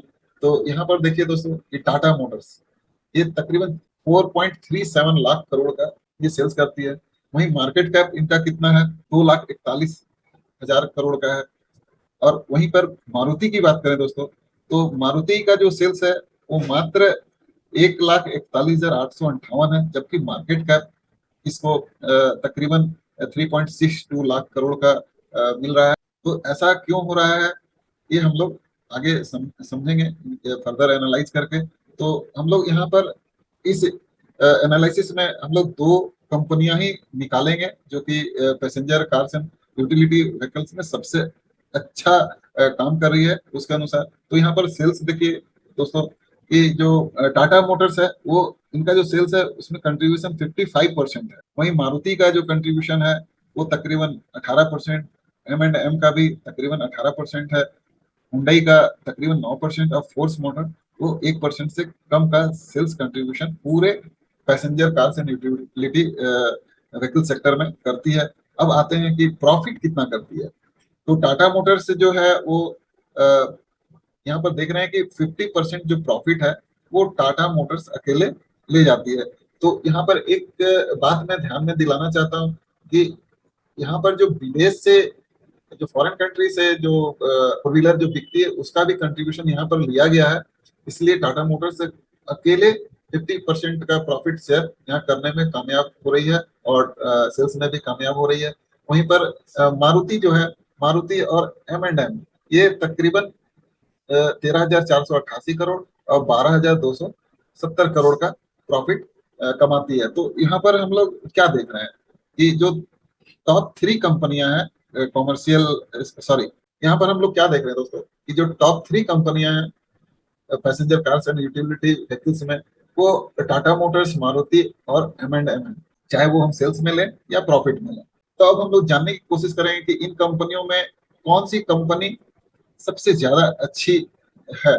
तो मार्जिन की बात करें तो मार्जिन फ्रंट में हम लोग देख रहे हैं कि 10% मार्जिन के साथ मारुति सुजुकी एक नंबर की कंपनी है। सेकंड जो मार्जिन है करंट ईयर का वो तकरीबन 9% के साथ महिंद्रा एंड महिंद्रा दूसरे स्थान पर है और तीसरे स्थान पर टाटा मोटर्स है, ये तकरीबन 7.26% का मार्जिन रखती है। तो सबसे ज्यादा मार्जिन के साथ बिजनेस करने वाली दो कंपनियां मारुति सुजुकी और महिंद्रा एंड महिंद्रा है। इंटरेस्ट कवरेज रेशियो इसकी बात करें तो यहाँ पर देख रहे हैं कि मारुति का सबसे ज्यादा ICR रेशियो देखने को मिल रहा है। ऐसा क्यों है? तो ये कंपनी डेट फ्री है, जैसा कि हम लोग यहाँ पर थर्ड स्लाइड में देख रहे हैं। डेट इक्विटी की बात करें तो जीरो है। तो मारुति का जो ICR है वो सबसे अच्छा है। वहीं पर महिंद्रा एंड महिंद्रा का कम देखने को मिल रहा है और डेट और इक्विटी रेशियो महिंद्रा का थोड़ा मतलब अपर साइड में है। लेकिन यहाँ पर रिमार्केबल बात यह है, ये नोटिस करने की बात है कि महिंद्रा का जो महिंद्रा हॉलीडेज है उस और महिंद्रा फाइनेंस है, उसका भी यहाँ पर, चूंकि ये होल्डिंग कंपनी है, तो उनका कंट्रीब्यूशन डेट में देखने को मिल रहा है। लेकिन ये हम लोग इसको इग्नोर कर सकते हैं कि as a passenger car and utility vehicle Mahindra एक अच्छी कंपनी है और इनका डेट इक्विटी रेशियो अगर इंडिविजुअली पैसेंजर कार सेगमेंट में देखा जाए तो इनका कम है। तो हम लोग अभी तक यहाँ पर ये 3 पैरामीटर में मार्जिन, ICR और डेट इक्विटी में हम लोग देख रहे हैं कि जो टॉप 2 कंपनी है वो मारुति और महिंद्रा एंड महिंद्रा है। और करंट रेशियो के अनुसार देखा जाए तो यहाँ पर मारुति सुजुकी का करंट रेशियो थोड़ा कम है, महिंद्रा महिंद्रा का अच्छा देखने को मिल रहा है और बाकी कंपनियों का लगभग लगभग सभी का जो करंट रेशियो है वो 1 के आसपास है। तो तकरीबन जो चारों कंपनियां हैं करंट रेशियो के मामले में लगभग एक जैसी हैं। वहीं अगर डेट रेशियो की बात करें तो यहाँ पर हम लोग देखिए दोस्तों कि मारुति के ऊपर सबसे कम डेट देखने को मिल रहा है। वहीं महिंद्रा महिंद्रा में तकरीबन 31% है, टाटा मोटर्स में 26.57% है। तो अभी तक जो हम लोग यहाँ पर प्रॉफिटेबिलिटी रेशियो और सॉल्वेंसी रेशियो की जो चर्चा की है उसमें जो दो कंपनियां निकल करके आ रही है वो है मारुति 1 नंबर में और महिंद्रा एंड महिंद्रा 2 नंबर में। अब हम लोग आगे बढ़ते हैं और 2-3 व्हीलर जो कि second largest profit contributor sector है उसमें से कंपनियां छांटने की कोशिश करते हैं कि कौन सी कंपनी अच्छा ग्रोथ दे सकती है अभी तक के एनालिसिस के अनुसार। तो हम लोग यहाँ पर देख रहे हैं दोस्तों कि जो बजाज ऑटो है उनका जो सेल्स है वो तकरीबन 44,870 करोड़ है और वहीं आइसर मोटर जो है इनका तकरीबन 16,500 का सेल्स है। ये सारे फिगर दोस्तों FY24 के हैं। वहीं TVS मोटर तकरीबन 39,000 करोड़ का जो है ये बिजनेस करती है, सेल्स करती है और हीरो मोटर कॉप जो है ये भी 38,000 करोड़ का ये सेल्स करती है। वहीं ओला इलेक्ट्रिक जैसा हम लोग पहले भी देखे थे कि ये सबसे ज्यादा टू व्हीलर बेचती है। हालांकि अभी लेटेस्ट 15 दिन पहले बजाज उभर के आई है और ओला इलेक्ट्रिक के साथ काफी इश्यूज देखने को मिल रहे हैं। गवर्नमेंट भी उनके पीछे भी पड़ गई, कुछ जो डेटा उनकी जो रिपोर्टिंग है वो फॉल्स देखने को मिली है। तो इस एनालिसिस में वो चर्चा का विषय नहीं है। लेकिन ओला इलेक्ट्रिक जो है वो लॉस मेकिंग कंपनी है। तो यहाँ पर हम लोग दोस्तों क्या देख रहे हैं, जो सबसे ज्यादा मार्केट कैप देखने को मिल रहा है वो बजाज ऑटो का देखने को मिल रहा है। तो ऐसा क्यों है कि क्यों बजाज ऑटो को सबसे ज्यादा मार्केट कैप मिल रहा है, मार्केट दे रहा है, वहीं आइसर को सेकंड और टीवीएस मोटर को थर्ड मिल रहा है। तो मैं ध्यान दिलाना चाहता हूं दोस्तों कि अगर बजाज ऑटो की बात करें तो Bajaj auto three wheeler, two wheeler और ईवी ये तीनों में है। और अगर और भी डेप्थ में जाया जाए तो बजाज ऑटो ग्रीन एनर्जी में सीएनजी बाइक भी लेकर के आई है। अभी हाल में हम लोगों ने न्यूज पढ़ा कि वो सीएनजी स्कूटी भी लेकर के आ गई है। तो अगर बजाज ऑटो को देखा जाए तो ये two wheeler, three wheeler, EV सारे सेगमेंट को ये कैटर कर रही है। और ये सारे के सारे जो है ग्रीन एनर्जी रिलेटेड सेक्टर से हैं, और वो सभी हाई ग्रोथ फेज में हम लोग अभी देखे थे। पहले जो अभी हम लोग एनालिसिस किए थे उसमें हम लोगों ने यही पाया।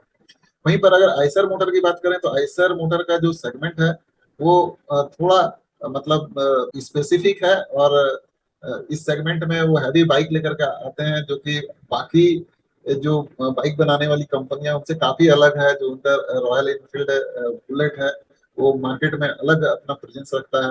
वहीं टीवीएस मोटर जो है ये भी जो है इलेक्ट्रिकल व्हीकल और आईसी इंजन उसमें भी है। तो ये तीन कंपनियां ही जो है ये टीवी सेगमेंट, आईसी सेगमेंट को कैटर करती हैं।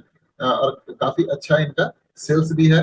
हीरो मोटर कॉर्प भी जो है टीवीएस मोटर के आसपास ही सेल्स करती है। अब इन कंपनियों में से, चार कंपनियों में से हम लोग किसको सेलेक्ट करें? तो दोस्तों अब हम लोग FY24 का सेल्स फिगर को कंपेयर करते हैं कि कौन सी कंपनी कितना सेल्स कर रही है। तो हम लोग देख रहे हैं कि जो सबसे ज्यादा सेल्स करती है वो टीवीएस मोटर करती है, 39,000 करोड़ का। दोस्तों अगर हम लोग 24 फाइनेंशियल ईयर का सेल्स को कंपेयर करें तो बजाज ऑटो तकरीबन 45,000 करोड़ का सेल्स करती है, जो कि इसके सेगमेंट में सबसे ज्यादा है। वहीं पर सेकंड नंबर में टीवीएस मोटर 39,000 करोड़ का सेल्स करती है।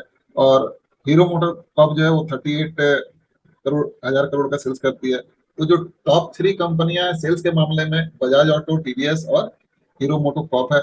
वहीं अगर प्रॉफिट का शेयर देखें FY24 का, तो हम लोग देख रहे हैं कि 44% से ज्यादा, तकरीबन 45% जो है प्रॉफिट बजाज ऑटो अकेले बनाता है। वहीं पर आइसर मोटर जो है सेकंड नंबर में आती है 23% प्रॉफिट शेयर के साथ। और हीरो मोटो कॉर्प है वो 22% प्रॉफिट शेयर के साथ तीसरे नंबर की कंपनी आती है। तो हम लोग यहाँ पर देख रहे हैं दोस्तों कि सेल्स से कंट्रीब्यूशन और प्रॉफिट कंट्रीब्यूशन में कंपनियों में काफी उलट फेर देखने को मिल रहा है। यहाँ पर हम लोग प्रॉफिट के हिसाब से देखें तो एक नंबर में बजाज ऑटो और दो नंबर में आइसर मोटर आता है। अब इसके बाकी जो प्रॉफिटेबिलिटी एंड सॉल्वेंसी रेशियो है उस पर हम लोग अगले स्लाइड में चर्चा करते हैं। तो स्लाइड आपके सामने है दोस्तों। और ये जो चारों कंपनियां जो कि काफी अच्छा सेल्स कंट्रीब्यूट कर रही थी और प्रॉफिट कंट्रीब्यूट कर रही थी, उसके मार्जिन को अगर देखें तो सबसे ज्यादा जो मार्जिन हम लोग देख रहे हैं आइसर मोटर 24.2% के साथ बिजनेस करती है, जो कि काफी बेहतरीन है। ये हायर डबल डिजिट में इनका मार्जिन देखने को मिल रहा है। वहीं पर बजाज ऑटो जो है तकरीबन 17% मार्जिन के साथ काम कर रही है।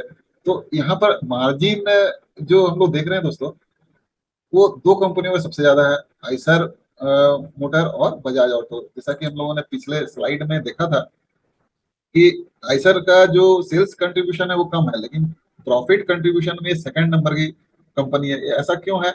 ऐसा इसलिए है कि आइसर मोटर का जो मार्जिन है वो अपने इंडस्ट्री में सबसे ज्यादा 24% है। इसलिए कम सेल करके भी ज्यादा प्रॉफिट निकाल पाती है। वहीं सेकंड नंबर में दोस्तों यहाँ बजाज ऑटो देखने को मिल रहा है।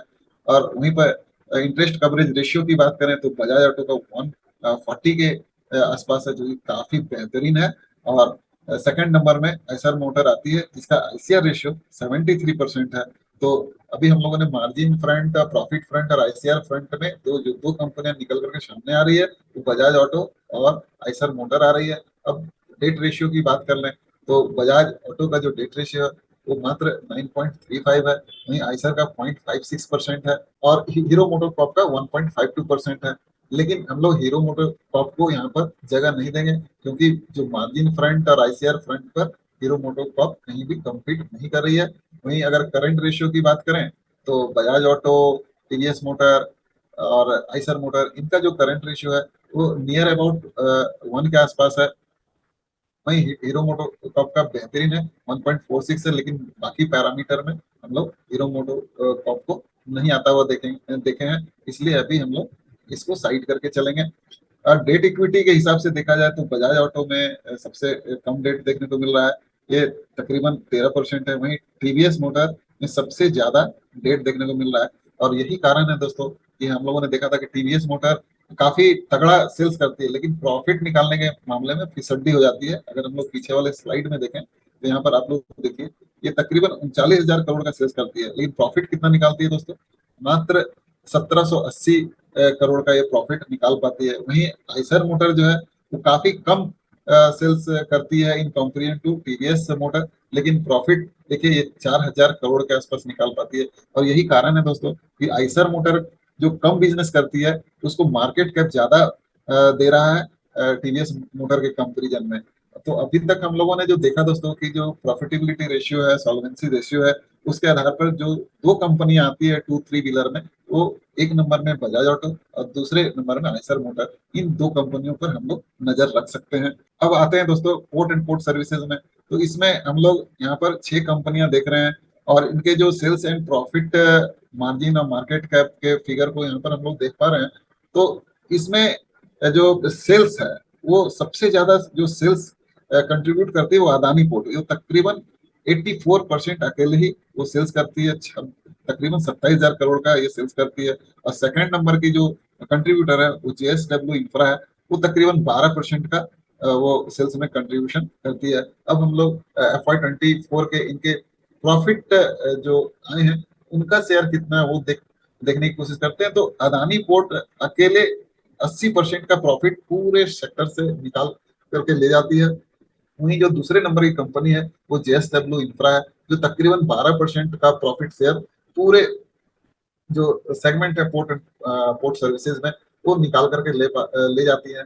तो यहाँ पर प्रॉफिटेबिलिटी और सेल्स के हिसाब से तो दो ही कंपनियां आ रही हैं निकल करके सामने, एक अदानी पोर्ट और दूसरा जेएसडब्ल्यू इंफ्रा। अब इनके जो बाकी profitability ratio and solvency ratio है उसकी अगर हम लोग चर्चा कर लें तो हम लोग देख रहे हैं कि इनके जो मार्जिन है लगभग लगभग सेम है, वो तकरीबन 30% से एबव है, 30 उनके आसपास है। तो दोनों कंपनियों का परफॉर्मेंस मार्जिन फ्रंट पर एक जैसा है। आईसीआर की बात करें तो आईसीआर दोनों का तकरीबन 4 से थोड़ा ज्यादा है। तो यहाँ पर दोनों कंपनियां सेम है। डेट इक्विटी के मामले में हम लोग देख रहे हैं कि जेएसडब्ल्यू इंफ्रा बेटर है अदानी के कंपेरिजन में। वहीं अगर करंट रेशियो की बात करें तो करंट रेशियो के हिसाब से जेएसडब्ल्यू इंफ्रा बेटर कंपनी है अदानी पोर्ट के कंपेरिजन में, क्योंकि जेएसडब्ल्यू इंफ्रा का करंट रेशियो 7.4 है, वहीं पर अदानी पोर्ट का 1% है। तो अब डेट रेशियो की बात कर लें तो अदानी पोर्ट्स है उसका डेट रेशियो 0.54 है, जो कि अच्छा है, इसको हम लोग बुरा नहीं बोल सकते हैं। वहीं जेएसडब्ल्यू इंफ्रा का भी 0.4 है। तो डेट रेशियो में दोनों कंपनियां लगभग लगभग एक जैसी हैं। सिर्फ एक जो अंतर आ रहा है जिसमें सबसे ज्यादा बेहतरीन है करंट रेशियो में, वो जेएसडब्ल्यू इंफ्रा है। तो हम लोग इस सेक्टर में पोर्ट एंड पोर्ट सर्विसेज में जो 6 कंपनियां उसमें से 2 कंपनियां सिलेक्ट करते हैं, पहले नंबर की अदानी पोर्ट और सेकंड नंबर की जेएसडब्ल्यू इंफ्रा। तो अदानी पोर्ट को दोस्तों हम लोगों ने फर्स्ट नंबर में क्यों रखा? ऐसा इसलिए है कि अदानी पोर्ट, अभी हम लोगों ने पीछे जो स्लाइड देखा था उसमें देखा अदानी पोर्ट जो सेल्स है वो 84% का कंट्रीब्यूशन अदानी पोर्ट के द्वारा आता है, और जेएसडब्ल्यू इंफ्रा का तकरीबन 12% का आता है। इसलिए हम लोगों ने अदानी पोर्ट को फर्स्ट चॉइस में रखा है। हालांकि जेएसडब्ल्यू इंफ्रा का जो पैरामीटर्स है वो भी काफी बेहतरीन है, कंपेरेबल है अदानी पोर्ट के तुलना में। तो हम लोग दोनों कंपनियों में कुछ पोर्शन डिस्ट्रीब्यूट करके लगा सकते हैं, ये आपके चॉइस पर निर्भर करता है। अब आते हैं दोस्तों एयरलाइन, इसमें 4 कंपनियां हैं, और जैसा कि हम लोग सेल्स शेयर में देख रहे हैं कि इंडिगो अकेले 90% कंट्रीब्यूट करती है, और स्पाइस जेट वो 9.2% करती है। वहीं अगर प्रॉफिट की बात करें तो यहाँ तो गजब का हाल है दोस्तों, जैसा कि देख रहे हैं लगभग 100% प्रॉफिट अकेले इंडिगो लेकर के चली जाती है। तो जैसा कि अभी हमने बताया था कि हाल में ही जो है ये वर्ल्ड की नंबर 1 कंपनी हो गई थी मार्केट कैप के हिसाब से। तो यहाँ पर साफ साफ देखने को मिल रहा है कि क्यों नहीं होगी ये वर्ल्ड की नंबर 1 कंपनी, जो पूरे इंडिया में 100% प्रॉफिट अकेले ले जाती है। तो इस सेक्टर में कोई दूसरा चॉइस देखने को नहीं मिल रहा है कि इंडिगो के अलावा कोई और शेयर हम लोग खरीद पाए। तो हम लोग एयरलाइन सेक्टर में इंडिगो को ही रखेंगे। अब आते हैं दोस्तों एलपीजी, सीएनजी, पीएनजी जो ग्रीन एनर्जी है उसमें आते हैं कि इसमें कौन सी कंपनियां हैं जो कि हम लोग इन्वेस्ट कर सकते हैं और मोबिलिटी सेक्टर से आती है। तो यहाँ पर हम लोग जो sales profit margin and market cap के हिसाब से देख रहे हैं तो सबसे ज्यादा मार्केट कैप जो है अदानी टोटल गैस को मिलता है। लेकिन अगर सेल्स की बात करें तो सबसे ज्यादा जो सेल्स है वो पेट्रोनेट एलएनजी करती है, अकेले करीबन 53,000 करोड़ का करती है। वहीं पर अदानी टोटल गैस जो है मात्र 4,500 करोड़ का सेल्स करती है। और प्रॉफिट प्रॉफिट जो है पेट्रोनेट एलएनजी ये तकरीबन 3,500 करोड़ का करती है। तो अगर हम लोग इसको सेल्स के हिसाब से डिवाइड करें कि किसका कितना कंट्रीब्यूशन है तो पेट्रोनेट एलएनजी अकेले 54% से ज्यादा वो सेल्स में कंट्रीब्यूशन रखती है। वहीं गुजरात गैस ये 16% और इंद्रप्रस्थ गैस लिमिटेड ये तकरीबन 14%, एमजीएल 6.5% और अदानी टोटल गैस 5% के आसपास करती है। अब आते हैं FY24 के प्रॉफिट कंट्रीब्यूशन में। तो यहाँ पर हम लोग देख रहे हैं कि पेट्रोनेट अकेले 42.2% का प्रॉफिट पूरे सेक्टर से निकाल करके ले जाती है।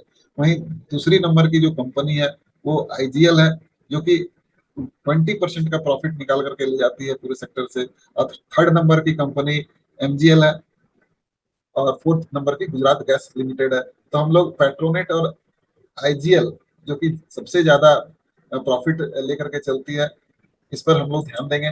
और बाकी पैरामीटर जैसा कि हम लोगों ने बाकी स्लाइड में देखा है यहाँ पर भी देख लेते हैं।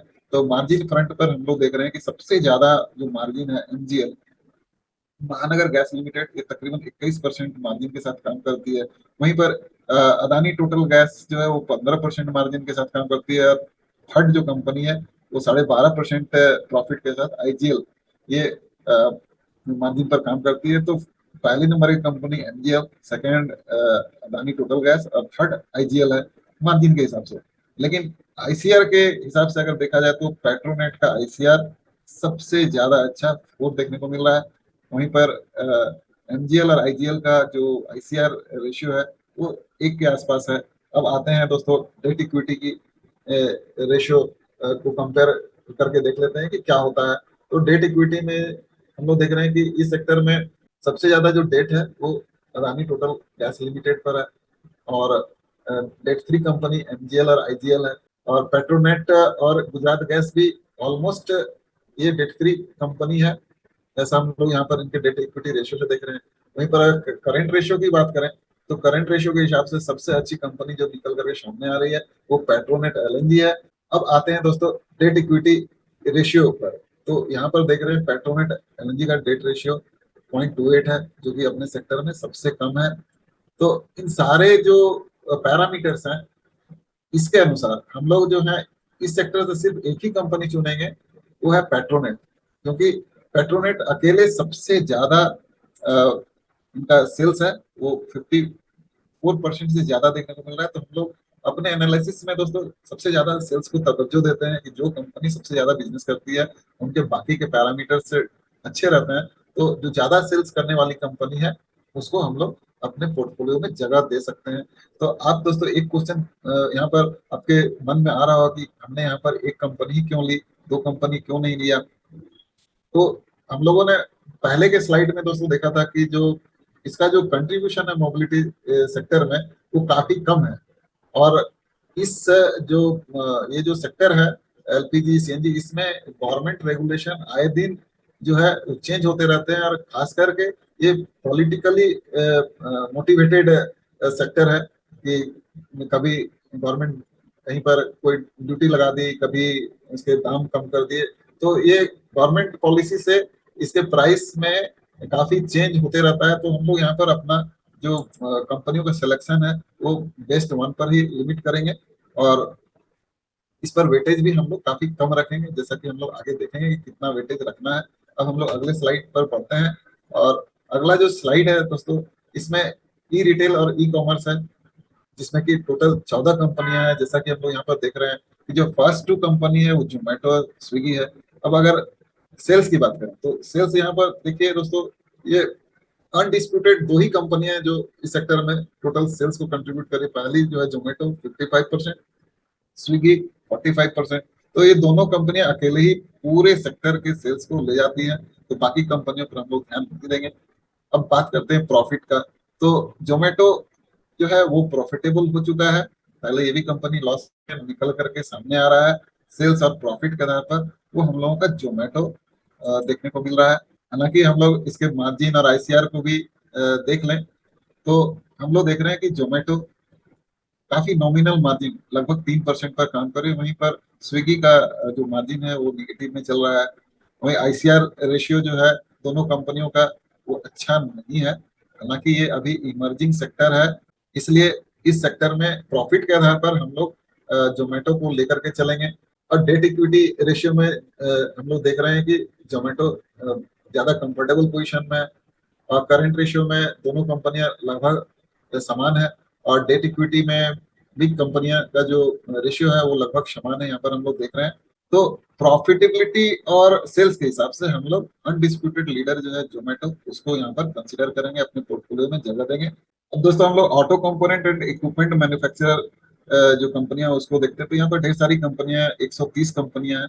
और अगर मार्केट कैप के हिसाब से देखें तो सबसे ज्यादा मार्केट कैप मदरसन सुमी को मिल रहा है। और सेकंड में बोस्ट लिमिटेड है और थर्ड में ट्यूब इन्वेस्टमेंट है, जैसा कि हम लोग यहाँ पर देख रहे हैं। अब इसमें से हम लोग अ, अपने काम के लायक की कंपनी को ढूंढने की कोशिश करते हैं। तो इसके लिए हम लोगों को इनके जो सेल्स फिगर है, प्रॉफिट शेयर है, उस पर थोड़ा सा ध्यान देते हैं।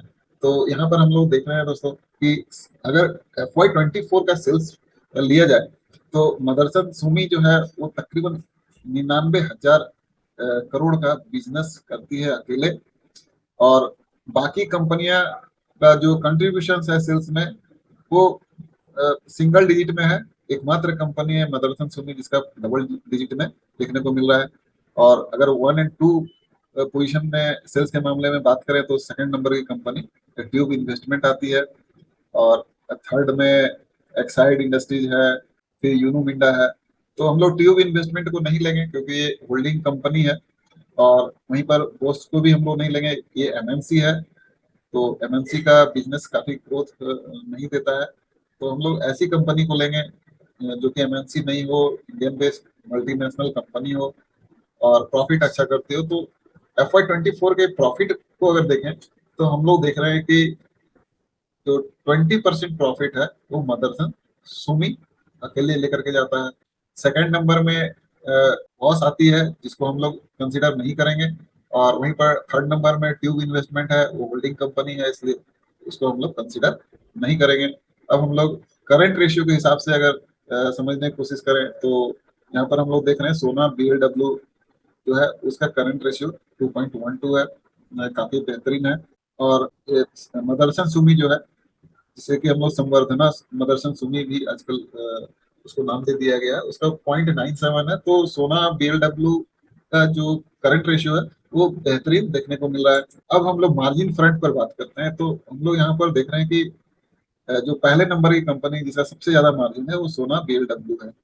वहीं पर अगर मदरसन सुमी है उसका जो मार्जिन है वो मात्र 3% है। और बाकी सब कंपनियों का मार्जिन लगभग 5, 6, 7% के आसपास है। तो ये थोड़ा सा मार्जिन फ्रंट पर थोड़ा कॉम्प्लेक्स इसमें कंपनियां दिख रही हैं कि बहुत ज्यादा बड़ा बिजनेस कंपनी नहीं कर रही है अगर मदरसन सुमी को छोड़ दिया जाए। लेकिन मदरसन सुमी का जो मार्जिन है मात्र 3% है। तो यहाँ पर थोड़ा चैलेंज देखने को मिल रहा है। और अगर डेट इक्विटी के रेस्पेक्ट में बात करें तो यहाँ पर सोना BLW का 6.57 है और मदरसन सुमी का 55% है। तो डेट जो है काफी ज्यादा है मदरसन सुमी में, हालांकि ये सबसे ज्यादा सेल्स करती है। तो यहाँ पर थोड़ा सा कंसर्न देखने को मिल रहा है। तो हम लोग इसमें सोना BLW और मदरसन सुमी में हम लोग बिजनेस के रेस्पेक्ट में, सेल्स के रेस्पेक्ट में जो है मदरसन सुमी को एक नंबर पर रखेंगे अपने पोर्टफोलियो में। दूसरे नंबर पर हम लोग यूनो मिंडा को भी रख सकते हैं। अगर इसके जो PDF है मैं शेयर कर दूंगा, आप डिटेल्स में जाओगे तो सेकंड नंबर पर यूनो मिंडा भी आ सकती है। इसी इसी में फोर्थ नंबर की कंपनी हमारा राजा बैटरी है, फिफ्थ नंबर की कंपनी एक्साइड है। इन सारे कंपनियों को हम लोग देख सकते हैं, लेकिन एक नंबर पर मदरसन सुमी को हम लोग जगह देंगे, लेकिन वेटेज हम लोगों को कम रखना पड़ेगा क्योंकि थोड़ा सा इस सेक्टर में कंसर्न देखने को मिला है। अब हम लोग बात करते हैं दोस्तों टायर एंड रबर प्रोडक्ट्स में। इसमें भी ढेर सारी कंपनियां हैं और मार्केट कैप के हिसाब से देखें तो जो चार कंपनियां Balkrishna industries, MRF, Apollo tyre and CEAT, इनका मार्केट कैप सबसे ज्यादा है। और अगर दो बड़ी कंपनियां देखें मार्केट कैप के हिसाब से तो बालकृष्णा इंडस्ट्रीज और एमआरएफ है। तो अब हम लोग इसको 24 FY 24 के सेल्स के हिसाब से अगर देखें तो एमआरएफ जो है करीबन 35% का सेल्स करती है, और सबसे ज्यादा जो सेल्स करती है वो अपोलो टायर करती है, और थर्ड नंबर में सीएट करती है, और बालकृष्णा इंडस्ट्रीज फोर्थ नंबर पर आती है सेल्स के मामले में। लेकिन अगर हम लोग प्रॉफिट की बात करें FY 24 में प्रॉफिट कितना कौन सी कंपनी ले गई, तो हम लोग देख रहे हैं कि सबसे ज्यादा जो प्रॉफिट है वो एमआरएफ ले गई है 35%, उसके बाद अपोलो ले गई है 29%, और थर्ड नंबर पर बालकृष्णा इंडस्ट्रीज आती है। तो अब हम लोग आगे के जो रेशियो है सॉल्वेंसी एंड प्रॉफिटेबिलिटी उसको चेक करते हैं कि कहाँ पर क्या आ रहा है, किसके मार्जिन अधिक है। तो यहाँ पर हम लोग देख रहे हैं कि सबसे ज्यादा मार्जिन बालकृष्णा इंडस्ट्रीज में देखने को मिल रहा है, ये तकरीबन 16% है। वहीं 8.27% के साथ मार्जिन के साथ सेकंड नंबर में एमआरएफ आती है। आईसीआर रेशियो अगर देखा जाए तो एमआरएफ का आईसीआर सबसे बढ़िया है, सेकंड नंबर में बालकृष्णा इंडस्ट्रीज है। वहीं रिटर्न ऑन एसेट्स की बात की जाए, चूंकि ये मैन्युफैक्चरिंग कंपनियां भी हैं तो इनका रिटर्न ऑन एसेट्स भी देखना काफी जरूरी हो जाता है। तो बालकृष्णा इंडस्ट्रीज का जो रिटर्न ऑन एसेट्स जो है काफी बेहतरीन है, सबसे अच्छा है, और एमआरएफ सेकंड नंबर में आती है। तो अभी तक के पैरामीटर में हम लोग देख रहे हैं कि बालकृष्णा इंडस्ट्रीज और एमआरएफ ये दोनों कंपनियां क्वालिफाई कर रही हैं पोर्टफोलियो में इंक्लूड करने के लिए। वहीं अगर डेट टू इक्विटी से देखा जाए तो एमआरएफ का डेट टू इक्विटी सबसे कम है, और सेकंड में अपोलो टायर की है, और थर्ड में बालकृष्णा इंडस्ट्रीज की आती है। वहीं अगर करंट रेशियो की बात की जाए तो 1.28 के साथ जो बालकृष्णा इंडस्ट्री सबसे बेहतरीन कंपनी आती है, और सेकंड नंबर में सीएट आती है, और एमआरएफ थर्ड नंबर पर आती है। डेट इक्विटी के हिसाब से देखा जाए तो पहले नंबर की कंपनी 0.34 के साथ बालकृष्णा आती है, सेकंड कंपनी एमआरएफ आती है। और long term and short term growth से भी अगर हम लोग कंपेरिजन करें तो हम लोग देख रहे हैं कि 5 years ग्रोथ है या 10 years ग्रोथ है, वो इन कंपनियों में बालकृष्णा इंडस्ट्री में तकरीबन 10%, एमआरएफ में तकरीबन 6.5%, और बाकी अपोलो और सीएट है ये 6.5 से 8% के आसपास है। तो सबसे ज्यादा जो लॉन्ग टर्म में ग्रोथ देखने को मिल रहा है वो सेल्स में बालकृष्णा इंडस्ट्रीज में देखने को मिल रहा है। वहीं 5 years ग्रोथ में भी बालकृष्णा इंडस्ट्री टॉप करती है, 12.5% है। करंट ईयर सेल्स ग्रोथ में भी बालकृष्णा इंडस्ट्रीज टॉप करती है। तो हम लोग यहाँ पर देख रहे हैं कि जो एमआरएफ, अपोलो टायर और सीएट जो पैसेंजर व्हीकल सेगमेंट में मेनली डील करती है, उनके जो लॉन्ग टर्म सेल्स ग्रोथ है वो एक समान है, तकरीबन 8-9% के आसपास देखने को मिल रहा है। और जो बालकृष्णा इंडस्ट्रीज है इसके जो सेल्स ग्रोथ है बाकी से ज्यादा है लॉन्ग टर्म में भी और शॉर्ट टर्म में भी, क्योंकि ये थोड़ा से स्पेशलाइज टायर बिजनेस में है। और अभी हम लोगों ने यहाँ मार्जिन भी सबसे अच्छा बालकृष्ण इंडस्ट्रीज का देखा। तो हम लोग अगर नंबर 1 और नंबर 2 ले पूरे पैरामीटर के हिसाब से, तो एक नंबर पर हम लोग बालकृष्ण इंडस्ट्रीज को लेंगे, और सेकंड नंबर पर एमआरएफ को लेंगे अपने पोर्टफोलियो में इंक्लूड करने के लिए। अब टूर ट्रैवल रिलेटेड सर्विसेज ये भी मोबिलिटी सेक्टर के थीम से ये सेक्टर आता है। इसमें जो कंपनियां हैं, चार मेन कंपनी है, तो स्क्रीन पर आप देख रहे हैं IRCTC, BLS, TVO tech, Thomas Cook. तो मार्केट कैप के हिसाब से सबसे ज्यादा जो मार्केट कैप रखती है आईआरसीटीसी रखती है, सेकंड नंबर में बीएलएस है, थर्ड में टीवीओ टेक है।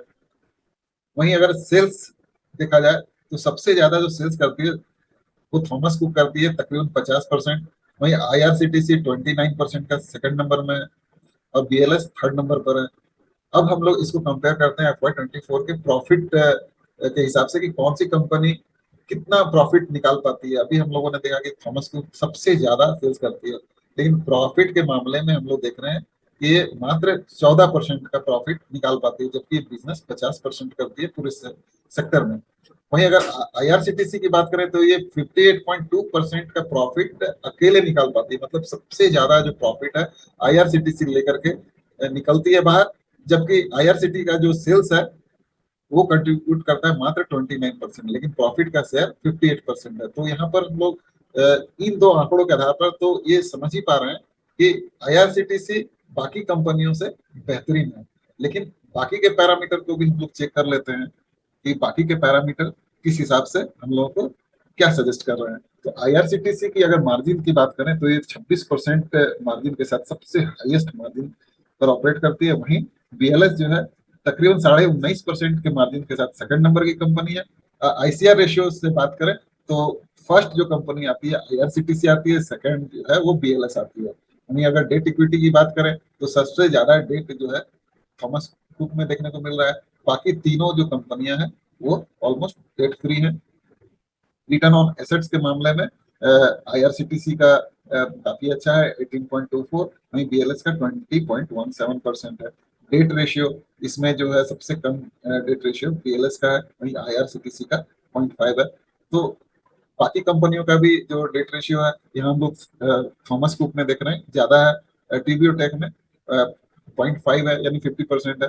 तो हम लोग जो दो कंपनियां निकाल रहे हैं इन पैरामीटर के आधार पर कि बेस्ट कंपनी कौन है, तो sales and profit and margin के हिसाब से और डेट रेशियो के हिसाब से आईआरसीटीसी जो है एक नंबर की कंपनी आती है, दूसरे नंबर की कंपनी बीएलएस आती है। तो इन दो कंपनियों को हम लोग अपने पोर्टफोलियो में जगह दे सकते हैं।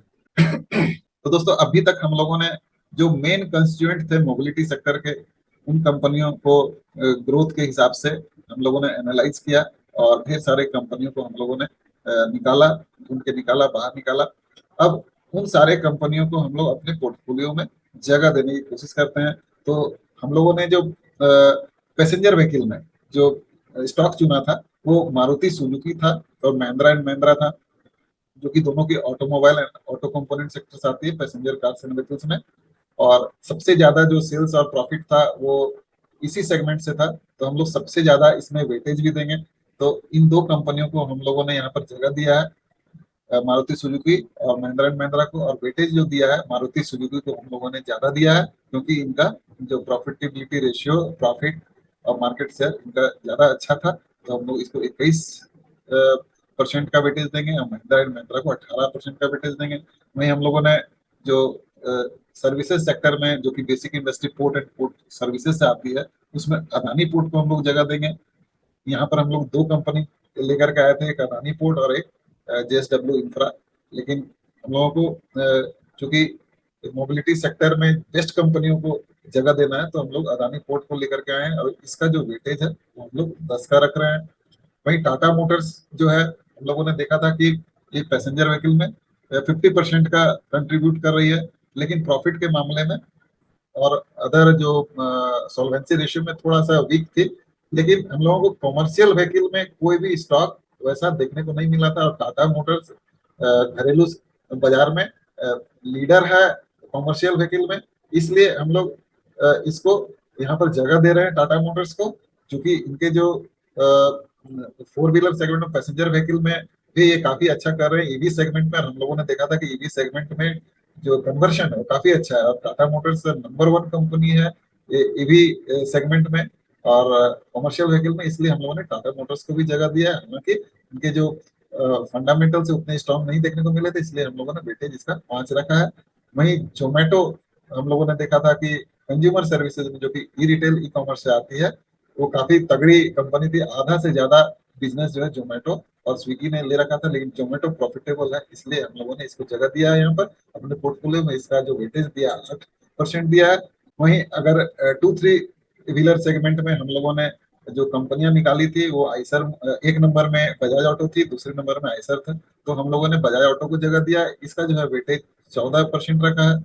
वहीं एविएशन एयरलाइन सेक्टर में इंटर ग्लोब एविएशन जो कि अनडिस्प्यूटेड लीडर थी हर मामले में, सेल्स और प्रॉफिट के मामले में, तो इसका कोई सब्स्टिट्यूट नहीं है हमारे पास, अब बेहतरीन कंपनी है, इसको हम लोगों ने जगह दिया। इसका वेटेज दिया है 8। वहीं पर आइसर मोटर, इसको भी हम लोगों ने जगह दिया है, क्योंकि ये थोड़ी सी इसके जो प्रोडक्ट हैं वो काफी स्पेसिफिक हैं और हाई प्रीमियम पर, हाई मार्जिन पर ये काम कर रही हैं, अच्छा प्रॉफिट लेकर के आ रही थी। और 2-3 व्हीलर सेगमेंट जो है वो काफी ग्रोथ में, तो इसको छोड़ा नहीं जा सकता है। इसको भी हम लोगों ने अपने पोर्टफोलियो में जगह दिया है, लेकिन इसका वेटेज जो है 4% रखा है। वहीं पर संवर्धना मदरसन इंटरनेशनल लिमिटेड, जिसे हम लोग पहले मदरसन सुमी के नाम से भी जानते थे, जो कि auto components and equipment basic industry से आती है। ये जैसा कि हम लोग देखे थे कि इसमें काफी कंसर्न रहा था इस सेगमेंट में, तो हम लोगों ने इसको अपने पोर्टफोलियो में जगह दिया है, लेकिन वेटेज मात्र 1% रखा है। वहीं अगर tour travel and related services में हम लोगों ने पाया था कि आईआरसीटीसी और एक कंपनी बीएलएस, दो कंपनी को सिलेक्ट किया था, लेकिन जो मेजर 58% जो प्रॉफिट लेकर के जाती थी आईआरसीटीसी, और इनका जो मार्जिन काफी बेहतरीन देखने को मिला था, तो इसको हम लोगों ने अपने पोर्टफोलियो में जगह दिया है और उसका वेटेज रखा है 3। वहीं पर बालकृष्णा इंडस्ट्रीज जो टायर सेगमेंट से आती थी, बालकृष्णा एमआरएफ, तो इन दोनों को हम लोगों ने यहाँ पर जगह दिया है, क्योंकि बालकृष्णा इंडस्ट्रीज का मार्जिन और प्रॉफिटेबिलिटी सॉल्वेंसी रेशियो बाकी कंपनियों से बेहतरीन है, और ये अलग प्रीमियम सेगमेंट में काम करती है, इसलिए इसका वेटेज दिया है 3। वहीं पर एमआरएफ को हम लोगों ने इसलिए सिलेक्ट किया है कि ये पैसेंजर व्हीकल और 2-3 व्हीलर सेगमेंट को ये सर्व करती हैं, और उसमें सीएट, अपोलो टायर और एमआरएफ थी, तो उसमें इन तीनों कंपनियों में एमआरएफ सबसे अच्छी कंपनी थी, इसलिए हम लोगों ने एमआरएफ को भी अपने पोर्टफोलियो में जगह दिया, इसका वेटेज दिया है 2%। और वहीं पर पेट्रोनेट एलएनजी आपकी एलपीजी सीएनजी सप्लायर के रूप में आती है, जो कि oil gas and consumable sector से है, तो इसको भी हम लोगों ने अपने पोर्टफोलियो में जगह दिया है और इसका वेटेज रखा है 2%। वहीं अगर कंटेनर कॉर्पोरेशन ऑफ इंडिया, जो कि लॉजिस्टिक सॉल्यूशन प्रोवाइडर है, तो इसको भी हम लोगों ने अपने पोर्टफोलियो में जगह दिया है और इसका वेटेज रखा है 1%। तो इस प्रकार से दोस्तों हम लोगों ने इस एनालिसिस में जो मोबिलिटी बाई 2035 को पूरा सेक्टर को हम लोगों ने एनालाइज किया, डिफरेंट कंपनी जो बेहतरीन कंपनियां हैं उसको छांट के निकाला, और उसमें से 14 कंपनी को हमने यहाँ पर पोर्टफोलियो बनाया, और उसका अलग अलग उनके प्रॉफिटेबिलिटी और शेयर सेल्स के रेशियो के हिसाब से हम लोगों ने इसको वेटेज देने की कोशिश की है। और ये एक मॉडल पोर्टफोलियो है, आप अपने अनुसार इसको घटा बढ़ा भी सकते हैं, ये आपके ज्ञान पर निर्भर करता है कि आप इसको किस तरह से देखते हैं। लेकिन दोस्तों ये जो एनालिसिस है प्योरली एजुकेशनल पर्पस के लिए है, और इस एनालिसिस को करने के लिए हमारे जो बाकी टीम मेंबर हैं उनका मैं बहुत शुक्रगुजार हूँ। सबसे पहले मेरे जो मेंबर हैं डॉक्टर गुरुदत्त कामत, फिर पार्थ सारथी जी, जो कि पार्थ सारथी जी विशाखापट्टनम से हैं, गुरुदत्त कामत जी मुंबई से हैं, और हरेंद्र कंधार जो कि अहमदाबाद से हैं। तो ये तीनों लोग जो हैं मेरे एनालिसिस में काफी सहयोग किए हैं, काफी मेहनत से काम किए हैं।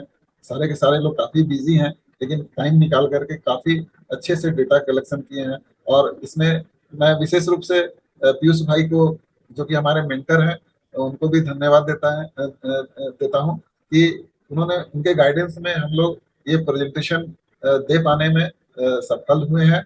और मेरे हिसाब से हम लोग काफी हद तक सारे पहलुओं को टच किया है। मेरे हिसाब से पीयूष भाई के गाइडेंस में हम लोगों ने इस मोबिलिटी थीम को काफी अच्छे से कवर किया है, हर कंपोनेंट को टच करने की कोशिश की है। गवर्नमेंट का क्या थ्रस्ट है, कहाँ से ग्रोथ आ सकता है, कौन सा सेगमेंट जो है वो ज्यादा ग्रोथ दिखा सकता है, इन सारी बातों पर चर्चा की है। उसको रियल फिगर जो वाहन पोर्टल से उससे मैच करने की कोशिश भी की है, और हम लोगों ने जो शिफ्ट देखा है कि जो करंट ट्रेंड चल रहा है उसके अनुसार किस व्हीकल का डिमांड ज्यादा हो सकता है, इन सारी बातों की चर्चा हम लोगों ने इस स्लाइड में किया है, इस प्रेजेंटेशन में किया है। तो मैं सभी लोग जो कि डायरेक्टली और इनडायरेक्टली जो हमारे जो प्रॉफिट फ्रॉम इट फैमिली से हैं, जो कि इस स्लाइड और प्रेजेंटेशन को बनाने में सहयोग किए हैं, मैं उन सबका धन्यवाद करता हूं। और मैं अमोल भाई का भी नाम लेना नहीं भूलूंगा। उन्होंने जो एक स्लाइड उपलब्ध कराया था तो चार्जिंग स्टेशन का, तो वो उन्हीं के द्वारा दिया गया है, जिसको मैंने अपने इंक्लूड किया अपने प्रेजेंटेशन में।